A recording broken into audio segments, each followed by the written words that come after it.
Welcome to Truth, Money, and Freedom. Today is Sunday, March 24th, 2019, and I thought we'd take a little walk down history lane here. Of a friend of mine actually submitted this to me on Facebook, to Timmy Chong on Facebook, and so I'd like to give a shout out to Brenda. You know who you are. But it reminded me, I used to talk about Saul Alinsky all the time, but I haven't in recent past. There's been so much going on in the news, but I'd like to tell you all a little bit about Saul Alinsky if you don't know who he is. And it's actually really important that you know who he is, because he wrote a book called Rules for Radicals, which actually explains everything that's happening today. So let me read the article to you. Recall, are we playing right into their plan is the headline for the article. I don't know what newspaper this was in or anything. I am familiar with the content, though. Recall that Hillary did her college thesis on his writings, and Obama writes about him in his books. Now, they're speaking specifically about Saul Alinsky. And Chris Matthews, even at CS LSD or whatever that channel is, also is a big fan of Saul Alinsky's, and so is George Soros. I mean, there's a lot of people that claim they got a lot of their ideology from Saul Alinsky. Saul Alinsky died about 43 years ago, but his writings influenced those in political control of our nation today. He died June 12th of 1972, Carmel by the Sea, California. Education, University of Chicago, a nice radical place there. Spouse, Irene Alinsky. Books, Rules for Radicals and Reveal for Radicals. Anyone out there think that this stuff isn't happening in the U.S. today? All 8 rules are currently in play. How to create a socialist state by Saul Alinsky. In other words, to create a communist state. There are 8 levels of control that must be obtained before you are able to create the social state. The first is the most important, health care.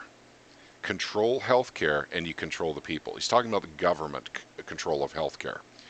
And I'll get into more detail of that in another podcast. Poverty, that's number 2. Increase the poverty level as high as possible. Poor people are easier to control and will not fight back if you're providing everything for them to live. Number 3, debt. Increase the debt to an unsustainable level. That way you are able to increase taxes, and this will produce more poverty. Number 4, gun control.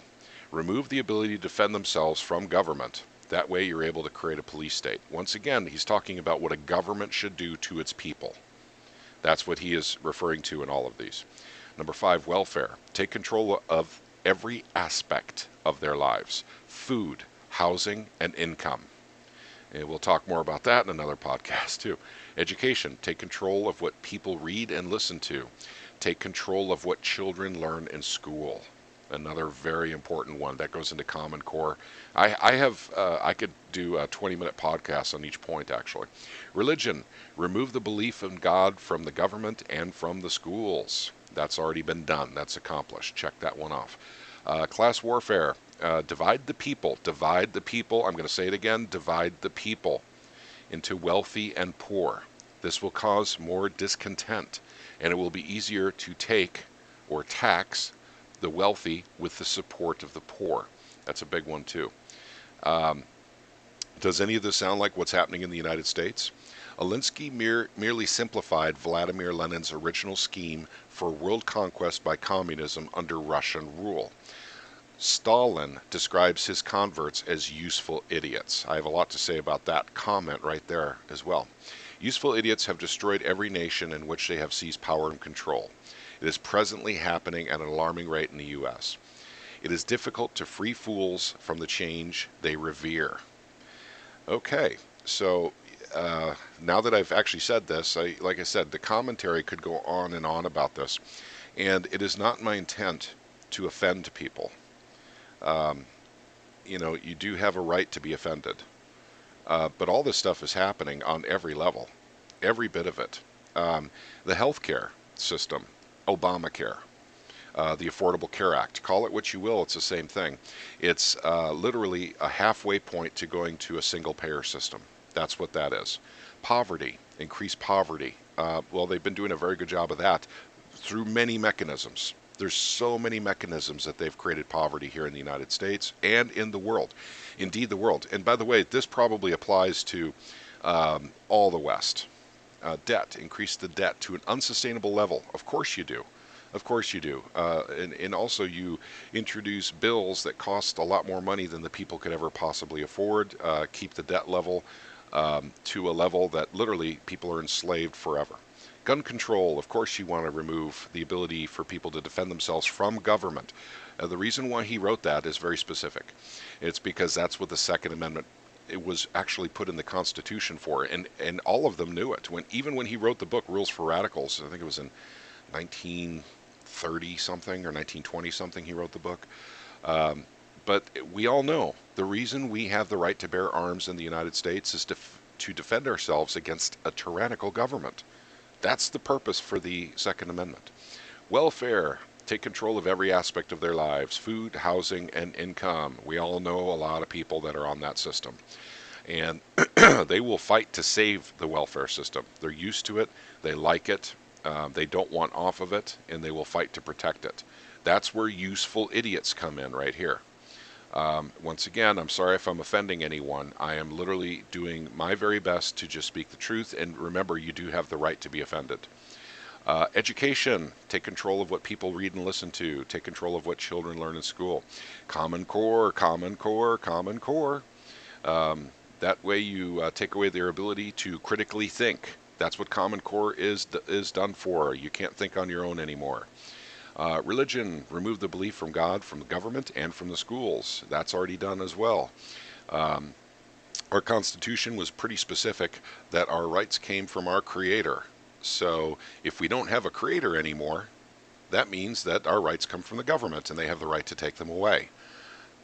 Class warfare. And by the way, that happens on so many levels. It's not just the wealthy and the poor. I mean, the divisions are so huge anymore, caused by the media and governments, to pit one kind of people against another. And I mean, I could pour out, dozens and dozens of examples. One of the most interesting ones I learned about recently was the fat against the skinny. And that's in Britain, where basically skinny people look down on fat people because they cost more money to take care of, in the healthcare system or something like that. We'll examine that one later, but I mean, Muslim against Christian, Jew against Muslim, rich against poor, black against white, transvestite from heterosexual, whatever. So every kind of division you can imagine is being formed right now, and that is to take away everyone's focus from what the real problem is. Politicians and bankers, politicians and bankers, politicians and bankers, big international corporations. These are the problems, not black, white, rich, poor. I mean, people need to drop these things, drop them, and keep your focus on who the real enemy is, where the problems really truly are. So useful idiots, that's used quite a bit, and I used to use it quite a bit as well. But I know people will be offended when I use that term, useful idiot, so I try very hard not to use it. I don't want to offend people. That is not my point. Remember now, under the Constitution of the United States, the First Amendment, you actually have the right to be offended. So it's okay if you're offended. But once again, I try not to do that, as a matter of course. But so this is the rules for radicals, 8 rules to basically turn a nation from a let's say capitalist or free market state into a communist state. This is how you do it.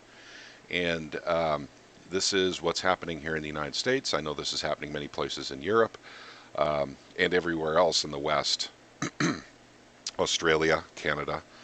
So, but at any rate, I thought I'd bring it to your attention, and I will see what I can do to get a link on the description of this video so you can have a copy of this.